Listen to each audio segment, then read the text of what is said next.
isang ilaw natin dito. So we have a protected coated used applicable resistor here para ano siya, 'di ba guys? Paano siya? Pampahina ng flow of current in an electronic circuit boards like this. Kahit pan-DC siya, meron pa ring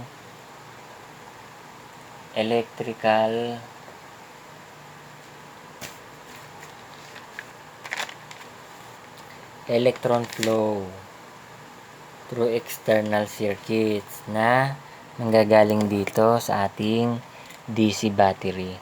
So, meron siya electron flow pagka yun inon nyo yan, kakaroon ng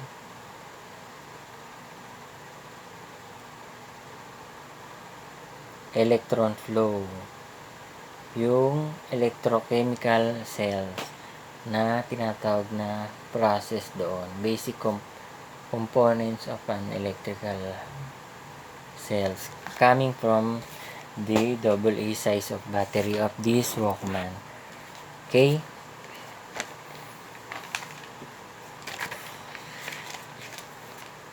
So, i-filter din yun ng mga capacitor, yung excess current, lilimit niya yun. Tapos, dun sa resistor, ganun din ang gagawin niya, protect the light, LED lights of that, kung meron man. So, ito ang LED lights nito, guys. Iilaw yan for this, for power indicator. That is color red. Okay? Pagka inon at may power na, guys. Okay?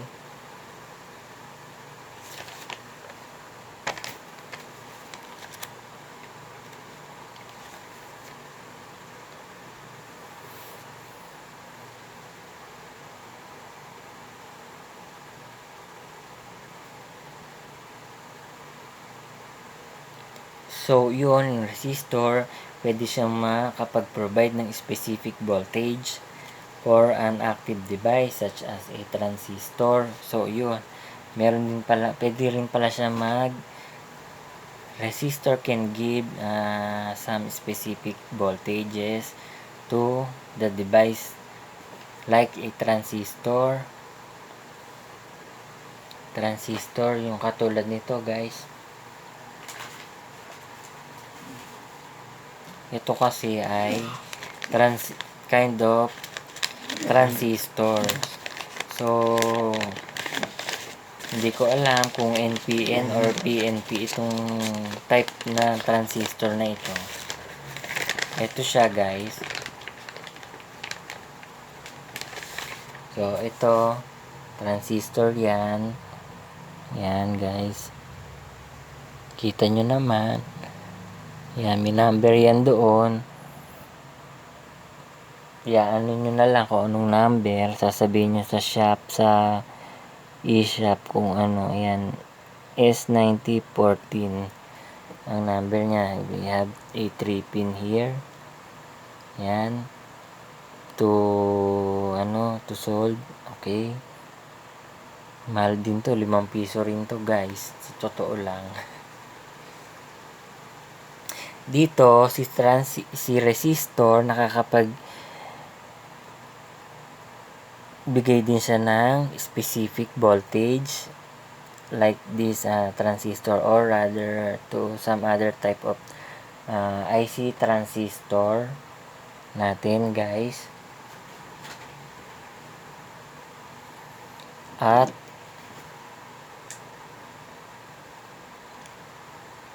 if that is active, yung transistor na yun, okay, nakakapag-provide siya ng specific voltages like 1/2 resistor, yung malaki, medyo malaki, yung 1/4 resistor, yun, nakakapagbigay din siya ng specifically ranges of voltage na kailangan dun sa circuit boards natin, okay? Yun.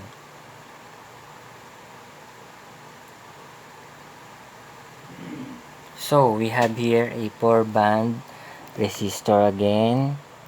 So, here it is. Kita ba dyan sa inyo? Guys, dito. Naka-attach na to kasi sa kanyang circuit power yung sa audio socket niya, and then dun sa volume na may controller na siya. Guys, maganda rin niya, akala nyo ba?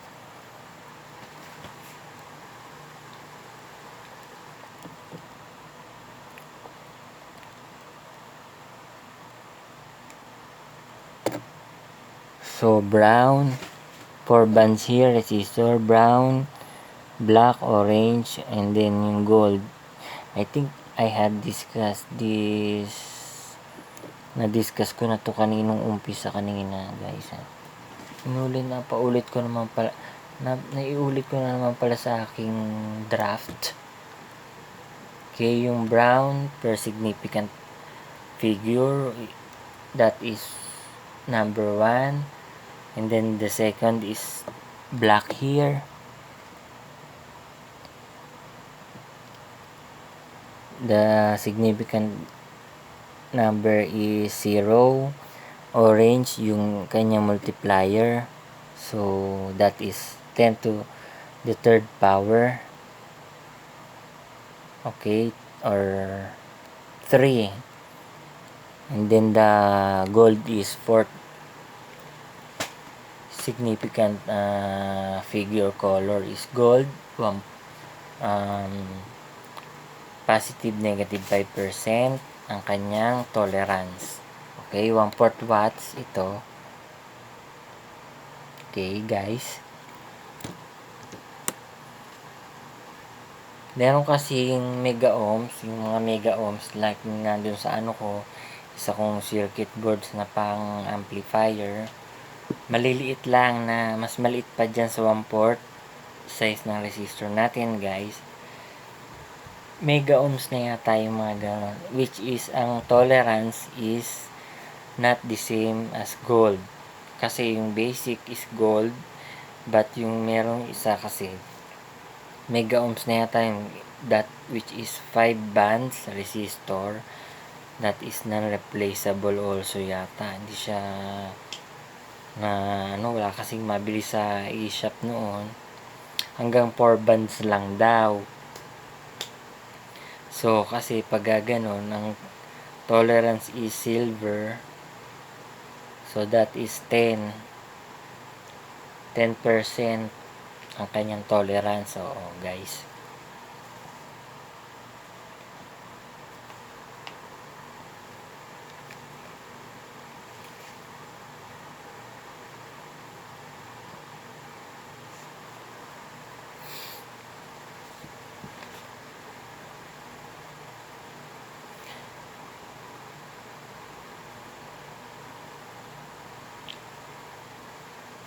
Yan, non-replaceable nga eh.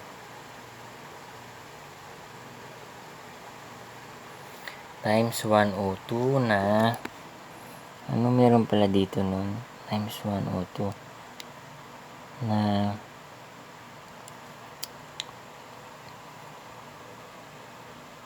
so here, punta naman tayo dito sa next ng circuit boards natin, guys.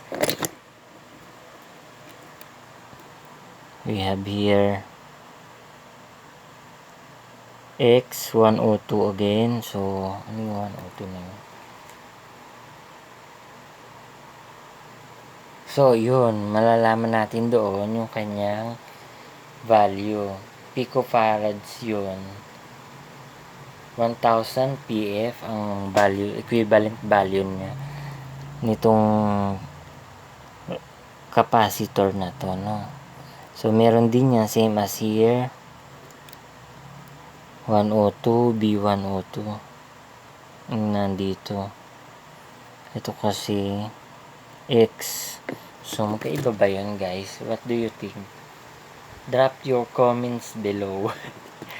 And then, I will elaborate or analyze it.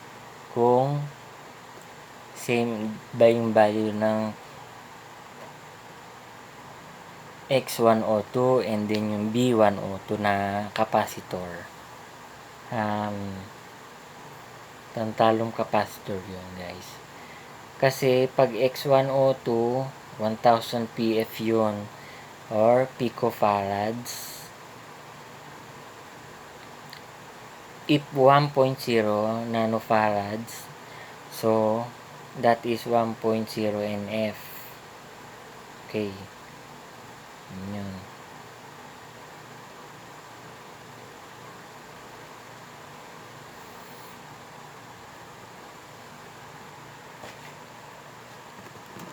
So, ito, punta naman tayo sa, hindi lang, kala ko nung una, guys, nung unang nag-uumpisa pa lang ako sa electronics or nung high school ako, puro ganito lang yung bilog, yun lang yung sa capacitor niya. O di kaya naman, guys, yung parang yung autocoupler type na yung may winding. Kala ko yun yung capacitor, no? Iba pala yung capacitor, pang washing yata daw yun. Kasi tinignan ko yun sa kasit namin before, meron akong nakita, sabi nila capacitor yun. So, akala ko nung bata ako is capacitor yun. So, ito pala, ganito pala yung mga capacitor. Yan yung basic na yan yung bilog. At saka here, ito hindi to basic mga micro talaga yan semicon yan guys So here, this is an electrolytic capacitor here. So with the value of, kasulat na yan dito idinraft ko na yan, guys, bago ko i-report or reporting to my blog here. Okay, that is the value of 2R8, and then encircle the one here, printed here in top of this electrolytic capacitor. So this is non-replaceable also, guys. It is 80 CE 85 degrees Celsius, and then 220 UF 4 volts. So 220 UF, that is capacitance 220 microfarad, and then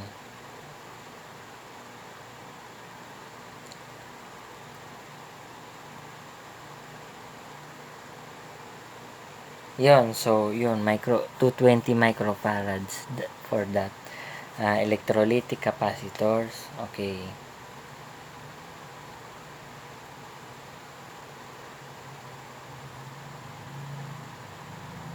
so yun, that's all for now. Sana meron kayo nakuhang konting kaalaman pagbasa ng ating,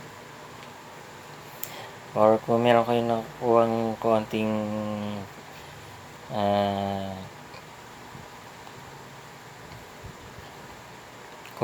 ano ba yun, yung knowledge again kung paano i-read yung ating resistor color codes, and then yung part number per part number nila.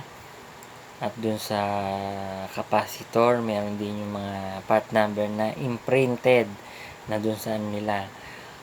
So here, there 3 capacitor here is non-replaceable pala. So no available parts tayo for this. So that's all for now. Thank you for listening. God bless.